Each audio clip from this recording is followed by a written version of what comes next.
A short time ago, the U.S. military carried out massive precision strikes on the three key nuclear facilities in the Iranian regime: Fordow, Natanz, and Esfahan.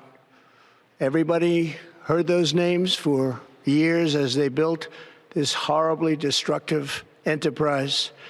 Our objective was the destruction of Iran's nuclear enrichment capacity and a stop to the nuclear threat posed by the world's #1 state sponsor of terror.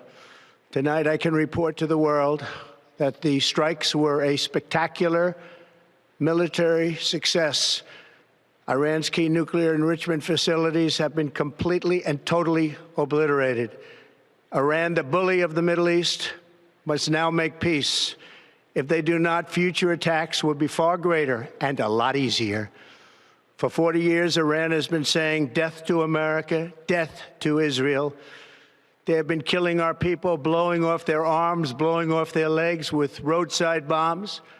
That was their specialty. We lost over 1,000 people, and hundreds of thousands throughout the Middle East and around the world have died as a direct result of their hate. In particular, so many were killed by their general, Qasem Soleimani. I decided a long time ago that I would not let this happen. It will not continue. I want to thank and congratulate Prime Minister Bibi Netanyahu. We worked as a team like perhaps no team has ever worked before. And we've gone a long way to erasing this horrible threat to Israel. I want to thank the Israeli military for the wonderful job they've done. And most importantly, I want to congratulate the great American patriots who flew those magnificent machines tonight, and all of the United States military on an operation the likes of which the world has not seen in many, many decades.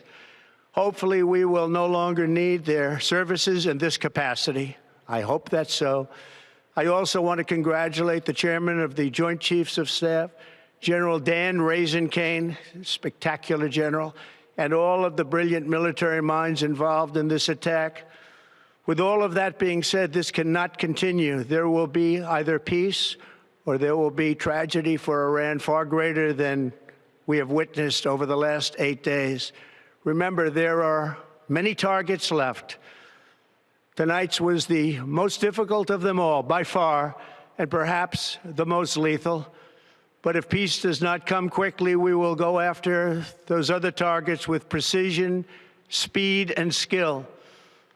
Most of them can be taken out in a matter of minutes. There's no military in the world that could have done what we did tonight, not even close. There has never been a military that could do what took place just a little while ago. Tomorrow, General Kane, Secretary of Defense, Pete Hegseth will have a press conference at 8 a.m. at the Pentagon. And I want to just thank everybody, and in particular, God. I want to just say we love you, God, and we love our great military. Protect them. God bless the Middle East. God bless Israel. And God bless America. Thank you very much. Thank you.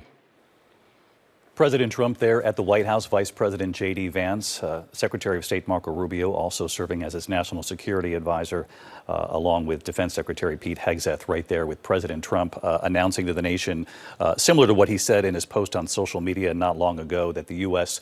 is now directly involved with Iran, striking 3 nuclear locations, Fordow, Natanz, and Esfahan, 3 nuclear facilities that the U.S. had long been studying, as well as international observers around the world in tracking Iran's nuclear program and their desire perhaps one day to have a nuclear weapon.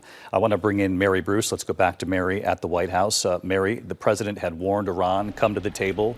Let's negotiate some sort of a peace deal, that this current conflict must end. At last word, he said 2 weeks would be his deadline. We know that's turned out to be 2 days. We'll learn in the hours and days to come whether that was part of the strategy here. But this is a fairly risky move for this president, though tonight he says it's been a victory. He thanked U.S. forces who were involved, and he said if Iran does not end the wars and seek peace, tragedy for Iran will be even greater than what we've seen in the last 24 hours. David, it is an extremely risky move, and no one knows really where this goes from here. Look, the president, we know, has long warned that Iran cannot get a nuclear weapon, but he also long was pushing for those negotiations. As you mentioned, it was just 2 days ago that the president announced, after yet another meeting in the Situation Room, that he was going to give himself this 2-week deadline within which to make this decision whether or not to strike Iran, in part because he thought there was, quote, a substantial chance of negotiations, that they would be able to get Iran back to the table. It is not clear still, even after hearing from the president just now, what changed his mind, what led him to believe there was no time left to waste, that the U.S. had to go ahead and get deeply involved in this conflict in a way that the president has also really promised the American people he would not. He campaigned on a promise to be a peacemaker and a unifier, to keep America out of these kinds of conflicts. And what's clear tonight is that the president is very much leaving open the door that there will be more of this. While he is hailing the strikes tonight as a huge success,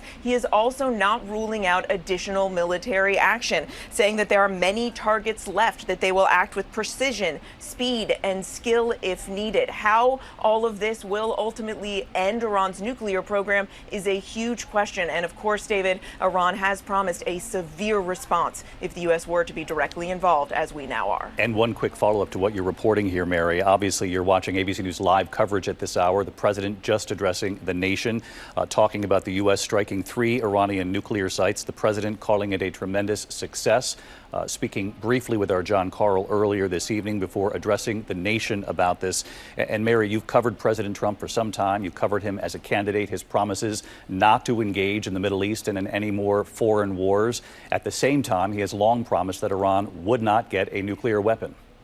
Yeah, and David, just again 2 days ago, the White House, while saying that they were giving themselves this 2-week timeline, again stressed that Iran was very close to getting a nuclear weapon, saying that Iran had everything it needed to achieve a nuclear weapon, and that once the supreme leader gave the go-ahead, that it could be just a few weeks before Iran had that full capability. Clearly, something changed in the president's calculus to make him go ahead and make this decision tonight. It is a remarkable turn for a president who has avoided getting dragged into these kind of conflicts, and it is one that his presidency it will now define. That is for sure. Our chief White House correspondent, Mary Bruce, with us live here tonight. Mary, thank you. I want to bring in John Carl, our chief Washington correspondent. John, I was struck that you were able to connect with the president even before he addressed the nation tonight. Again, he was confident with what he had witnessed, what he'd been briefed on following this operation, and made it clear to the American people that all of the U.S. military involved in this operation is back out of that airspace and on their way home. I think the most significant thing is I called him, really, David, just in the aftermath of learning about these attacks, within an hour of his speech that we just saw, and he picked up the phone. That was a measure of how eager he was to tout what he said in those words he said to me, a tremendous success tonight. He didn't want to talk about the details of the operation, about the very difficult questions, David, of what are the next steps? What happens with Iran? What happens with Iran's efforts to retaliate? We heard some of that in the speech just now when he said the attacks will be far greater and much easier if Iran does anything to the United States. But David, we are in a new phase here right now. I think it is without question the most consequential decision that we have ever seen Donald Trump make. And it's entirely unclear what direction it will go. Will it be consistent with his promise to end the forever wars? That's the argument that's being made tonight by the president's advisors. They're saying that what this has done is finally an American president has taken care of an Iranian threat that has bedeviled the United States for nearly a half a century. Finally, an American president has ended a threat that has killed a lot of Americans, as you heard the president mention, in the attacks on American troops, especially in Iraq. But the question is, did it end the threat, or did it create another new and more dangerous chapter in the U.S.-Iran conflict? Yeah, no question, it is a new chapter. John Carl, bottom line here, the willingness to get on the phone with you signaled that the president was very pleased with the outcome of this operation tonight. Very pleased with the outcome and eager to tell people that he is very pleased with the outcome tonight.